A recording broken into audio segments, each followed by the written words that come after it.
러시아 상트페테르부르크, 유럽으로 향하는 거대한 창문인 표트르 대제. 푸틴은 이 창문이 절대 닫히지 않을 것이며 바이트해가 항상 그의 명령을 따를 것이라고 생각했지만 그는 틀렸습니다. 지도상의 전략적 회랑들, 상트페테르부르크, 칼리닝그라드, 그단스크 선은 모두 시한폭탄으로 변했습니다. 북쪽의 핀란드에서 서쪽의 폴란드까지 덫이 갑자기 닫혔습니다. 이제 트랜스폰더를 끈 러시아 전투기들이 공중에서 무자비하게 추적당하고 있습니다. 육지에서는 국경이 지뢰밭으로 변하고 있습니다. 그리고 바다에서는 한때 손댈 수 없다고 여겨졌던 푸틴의 그림자 함대가 나토에 의해 압수되고 있습니다.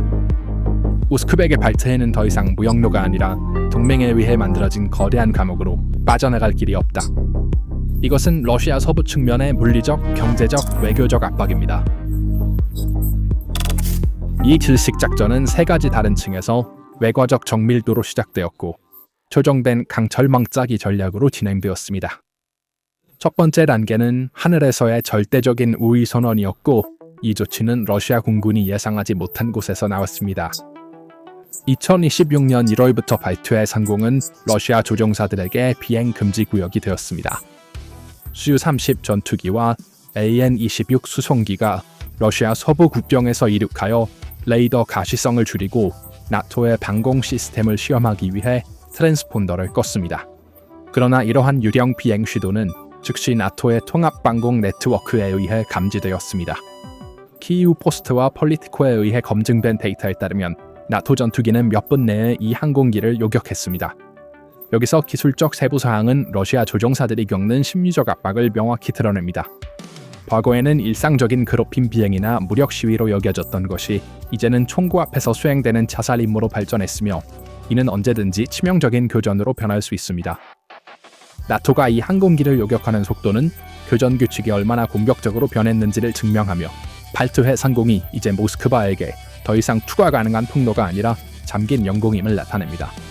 이는 러시아의 공군력이 발트해 상공에서 작전의 자유를 잃었다는 것을 의미합니다.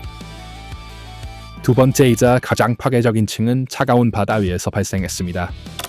러시아의 그림자 함대는 서방 제재를 피하기 위해 수년간 사용된 보험에 들지 않고 유지보수되지 않은 노후 선박들로 구성되어 있었으나 이 함대는 2026년 1월 7일 북대서양에서 면책 방패를 잃었습니다. 이 사건은 해상전쟁의 규칙을 바꾼 분수령이었습니다. 미국 해군 자산이 국제해역에서 베네수엘라 제재를 회피한 것으로 밝혀진 러시아 국적 유조선 마리네라 벨라 1호를 압류했습니다.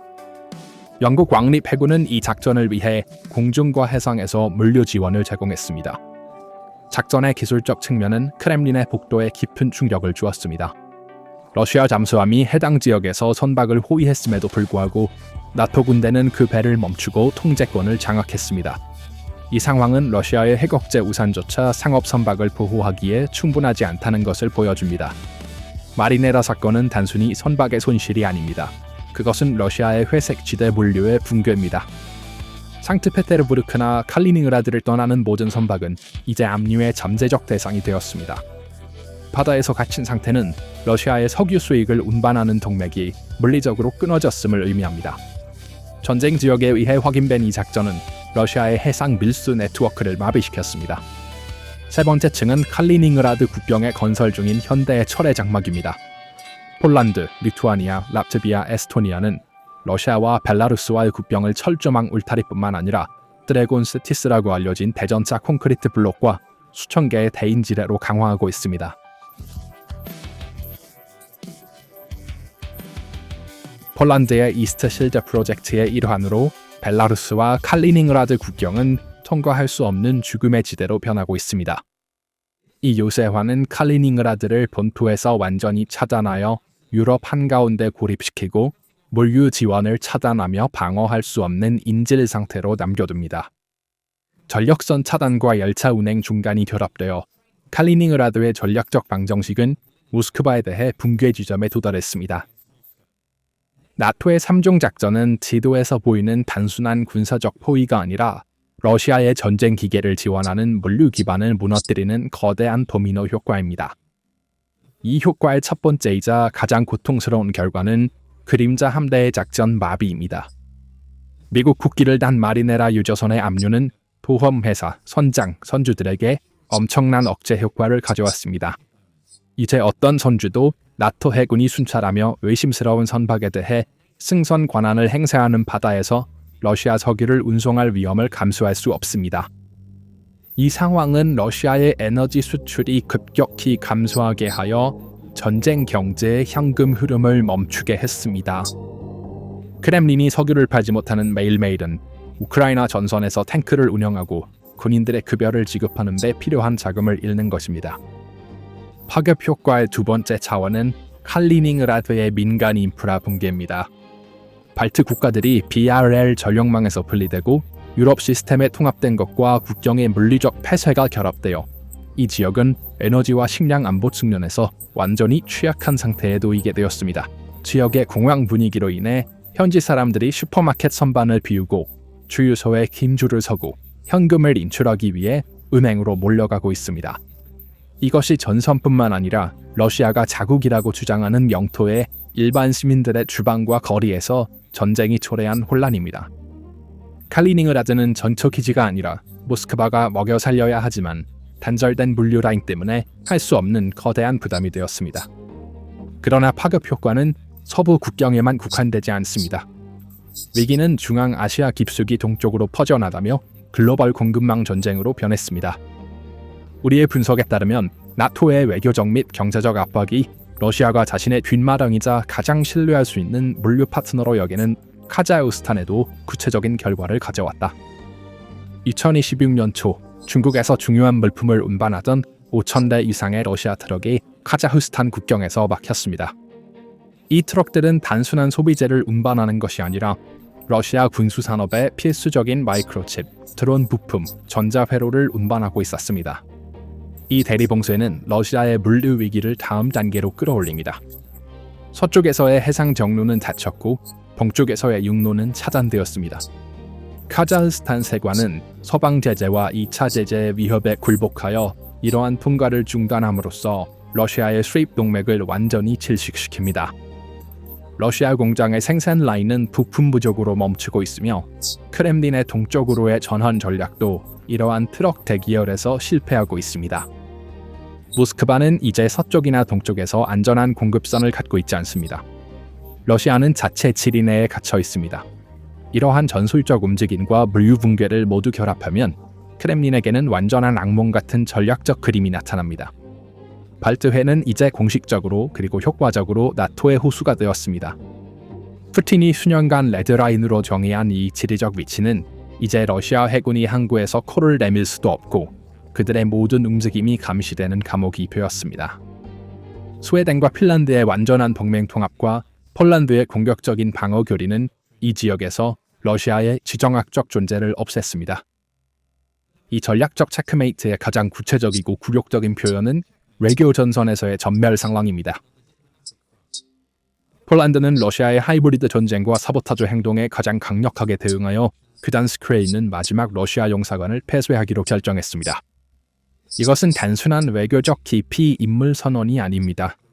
이것은 유럽에서 러시아 정보기관의 눈과 귀를 가리는 것입니다.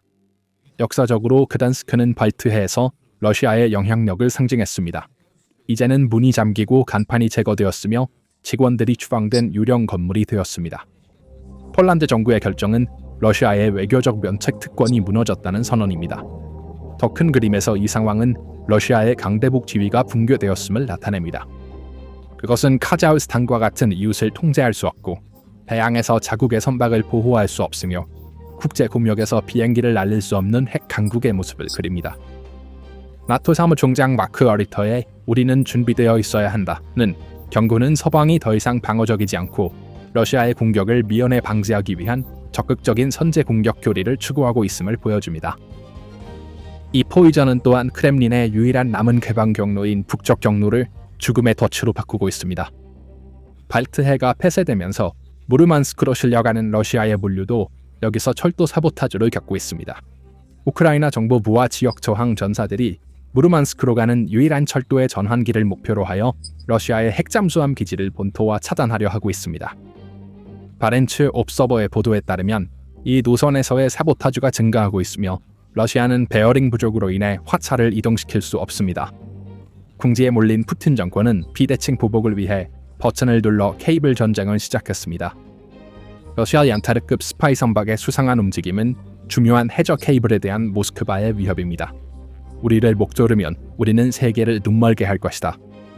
그러나 핀란드가 케이블 사보타주 혐의로 러시아 선박을 압수한 것은 나토가 이미 이 위협을 예상하고 대응책을 준비했음을 증명합니다. 푸틴의 안전과 안보 계약은 발트해에서의 포위로 인해 러시아 국민과의 계약이 파기되었습니다. 엘리트와 장군들은 도망칠 해상 경로가 남아있지 않으며 그들이 돈을 옮기기 위해 사용할 배가 압류되었고 국경이 지뢰로 봉쇄되었다는 것을 보고 있습니다. 이것은 크렘린 내부에 조용하지만 깊은 공포감을 조성합니다. 왜냐하면 출구가 하나씩 잠기고 있기 때문입니다. 러시아는 서방과의 직접적인 충돌을 감수할 수 없을 정도로 물리적으로 약화되었지만 정치적으로는 후퇴할 수 없는 상황에 몰려 있습니다. 이것은 전략적 교착 상태입니다. 큰 그림을 보면 우리가 보는 것은 21세기의 가장 큰 지정학적 포위입니다. 서쪽에서는 발트해의 문이 잠겼습니다. 북쪽에서는 북극 항로가 사보타주로 얼어붙었습니다. 동쪽에서는 카자흐스탄의 문이 벽이 되었습니다. 그리고 내부에서는 철도가 불타고 경제가 피를 흘리고 있습니다. 러시아는 한때 세계를 둘러싼 제국이었습니다. 이제는 거대한 고립구역이 되어 자국 경계 안에 갇혀 나토의 강철에 둘러싸여 있습니다. 2026년은 러시아에게 승리의 해가 아니라 생존의 해가 될 것입니다. 크렘린은 곰을 눈멀게 하는 전략 앞에서 무력하며 자신의 집 앞 바다에서 허우적거리고 있습니다. 그날 밤 발트해에서 꺼지는 모든 러시아 송신기와 압류된 모든 유조선은 푸틴 정권에 관해 또 하나의 못을 박는 것이다. 철의 장막이 다시 내려졌지만 이번에는 러시아가 장막을 내린 것이 아니라 자유세계가 러시아를 가둔 것이다. 그리고 이 감옥에서 탈출할 수 없습니다. 문이 이미 잠겨 있기 때문입니다. 메시지는 분명합니다. 발트해는 이제 러시아에 닫혔습니다. 푸틴이 국민에게 약속한 안정은 발트해에서 표류하는 배들과 함께 가라앉고 있습니다. 게다가 이 해양 법률 전쟁 교리는 미래의 분쟁에 대한 선례를 설정합니다. 나토는 러시아를 핵 위협, 경제적 압박, 물류 고립 없이 제압할 수 있는 공식을 찾았습니다. 러시아는 핵 미사일을 보유하고 있을지 모르지만 그 미사일은 유조선을 보험에 들게 하거나 환경 검사를 통과하게 할 수 없습니다. 서방은 전쟁을 러시아의 가장 약한 분야인 경제와 법률 영역으로 끌어들였습니다. 이 분야에서는 러시아의 탱크나 극초음속 미사일이 영향력을 발휘하지 못합니다. 모스크바는 자신의 규칙이 아닌 서방이 정한 규칙에 의해 자신의 게임에서 패배하고 있습니다. 그 결과 23일간의 작전은 러시아의 지정학적 고립의 완성을 나타냅니다.